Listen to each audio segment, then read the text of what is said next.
Morning students, it's Akash sir. Class 6 के मेरे जितने भी विद्यार्थीगण हैं उन सभी को मेरा जो है गुड मॉर्निंग। और चलिए हम स्टार्ट करते हैं।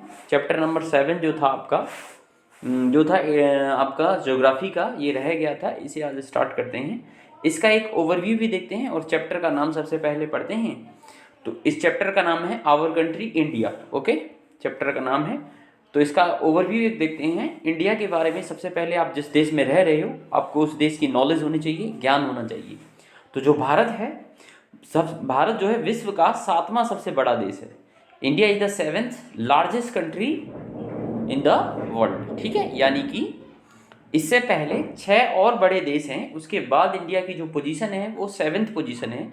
इसका मतलब ये है कि इंडिया का जो एरिया है ना, एरिया मतलब जो क्षेत्रफल है, वो उस हिसाब से भारत जो है विश्व का 7वां सबसे बड़ा देश है ना। ये इस रेस्पेक्ट में है ना, largest country in the world in terms of its area. Okay, अब इंडिया के बारे में बच्चों और थोड़ा जानते हैं। तो जैसे मैं क्लास में भी पढ़ाता आया हूँ इंडिया के बारे में, ये हमारा प्यारा भारत इंडिया है, ये हमारा प्यारा भारत है। ठीक है, ये हमारा प्यारा देश है। जब हम इसको इस तरह से देखते हैं तो ये नॉर्थ है और ये साउथ है, this is east and this is waste.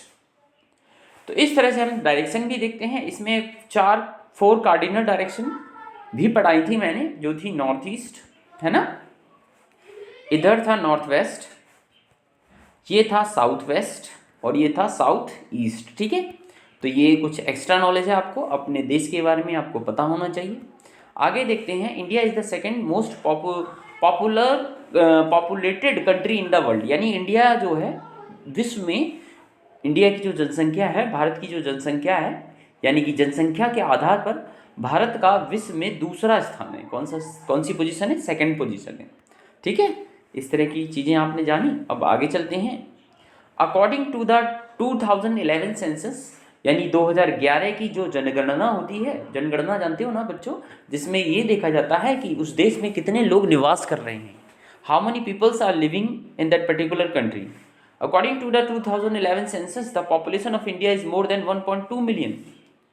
2011 की जनगणना के अनुसार भारत की जो जनसंख्या है वो 1.2 मिलियन से भी ज़्यादा थी। ठीक है, ये हमने पॉपुलेशन यानी जनसंख्या के आधार पर भारत को जाना।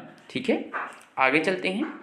लोकेशन सेटिंग ऑफ इंडिया, इसको थोड़ा पढ़ते हैं। India is located in the northern hemisphere. जब मैं क्लास में था मैंने पढ़ाया था कि ये वाली जो लाइन है ये है आपकी इक्वेटर, इसको कहते हैं बच्चों इक्वेटर, है ना। इसको भूमध्य रेखा भी कहते हैं, जो पृथ्वी को 2 बराबर भागों में बांटती है। इसके जो लैटिट्यूड हैं वो हैं 0 डिग्री लैटिट्यूड। ये एक क्या है? एक अक्षांश रेखा है, इसलिए मैंने इसका नाम भी दे दिया लैटिट्यूड। लैटिट्यूड जो होती हैं वो पृथ्वी पर जो है पड़ी हुई रेखाएं होती हैं, यानी हॉरिजॉन्टल लाइन होती हैं, इस तरह से खींची हुई लाइनें जो है लैटिट्यूड कहलाती हैं। ठीक है बच्चों, तो ये वाली लाइन है 0 डिग्री इक्वेटर। ये लाइन जो है अर्थ को 2 बराबर भागों में बांटती है, एक ये और एक ये। तो ये नॉर्थ पोल होता है अर्थ का और ये होता है आपका साउथ पोल। तो इंडिया जो है नॉर्थ पोल यानी नॉर्दर्न हेमिस्फीयर में स्थित है। अब इसको हेमिस्फीयर क्यों कह रहे हैं बच्चों? क्योंकि हेमिस्फीयर माने होता है बच्चों गोला, आपने मैथमेटिक्स में पढ़ा होगा। जब स्फीयर को जब हम आधा कर देंगे वो हो जाता है हेमिस्फीयर, तो ये अर्धगोला हो गया। यानी भारत जो है ऊपर वाले गोले में, हेमिस्फीयर अर्धगोले में स्थित है और वो नॉर्दर्न हेमिस्फीयर है। Okay, I hope you will understand that. From south to north the main land of India extends between 8 degree 4 minute north से लेकर 37 डिग्री 6 मिनट नॉर्थ। अब ये क्लास 6 के बच्चों को ये समझ में नहीं आएगा ये क्या चीज़ है, तो समझो ये बहुत इंपॉर्टेंट चीज़ है। ये मैं समझाता हूँ, इसे मुझे समझाने में भी मज़ा आता है स्टूडेंट्स।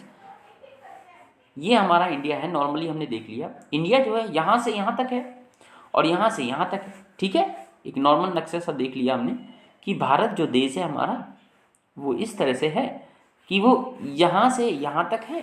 ये हो गया आपका 8 डिग्री 4 मिनट, है ना, और आपका यहाँ से यहाँ तक हो गया आपका 37 डिग्री 6 मिनट। ठीक है, ये हैं आपके लैटिट्यूड। क्या है आपके? लैटिट्यूड है, अक्षांश हैं, ये अक्षांशीय रेखाएं हैं, लैटिट्यूडनल है। तो भारत का जो लैटिट्यूडनल जो आपका वो है एक्सपेंडिशन है वो है 8 डिग्री 4 मिनट्स नॉर्थ से लेकर 37 degree 6 minute north. From west to east the main land of India. अब वेस्ट टू ईस्ट देखते हैं, ये तो हो गया नॉर्थ टू साउथ।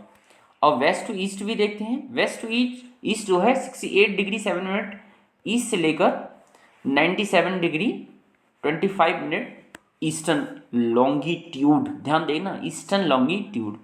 यानी फिर वही इमेज देखते हैं, बनाते हैं। ये रहा इंडिया, ये रहा, ये हो गए 8 डिग्री 4 मिनट बेटा, और ये हो गए आपके 37 डिग्री 6 मिनट। ये हो गए आपके लॉन्गिट्यूडनल जो एक्सपेंडेशन है इंडिया का, नॉर्थ टू साउथ, ठीक है।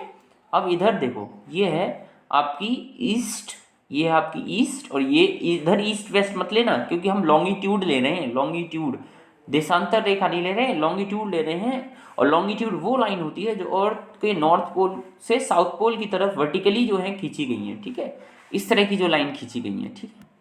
तो इंडिया की जो लोकेशन है वो कुछ इस तरह से है कि लॉन्गिट्यूडनल जो है 68 डिग्री 7 मिनट ईस्ट से लेकर 97 डिग्री 25 मिनट कर लेना, ये ठीक नहीं है, 97 35 नहीं, 97 डिग्री 25 मिनट ईस्टर्न लॉन्गिट्यूड है। अब ईस्टर्न क्यों है? क्योंकि इंडिया जो है ना, ईस्टर्न इंडिया नॉर्दर्न हेमिस्फेयर में है बट ईस्टर्न लॉन्गिट्यूड में है। क्योंकि देखो भाई, लैटिट्यूडनल जो लाइन होती है वो कुछ इस तरह से खिंची होती है, तो इधर नॉर्थ एंड साउथ होगा, लॉन्गिट्यूड जो है इस तरह से खिंची हुई होती है, तो ईस्ट और वेस्ट होगा, ठीक है। इसलिए लॉन्गिट्यूड को जो 0 डिग्री लॉन्गिट्यूड है, जो प्राइम मेरिडियन है, उसके जो है ईस्ट में पड़ने वाली जितने भी देश होते हैं, उनकी सारी जितनी भी रेखाएं होती हैं उनको हम ईस्ट से ही नापते हैं, ठीक है। अब हम कल समझाएंगे। Thank you very much.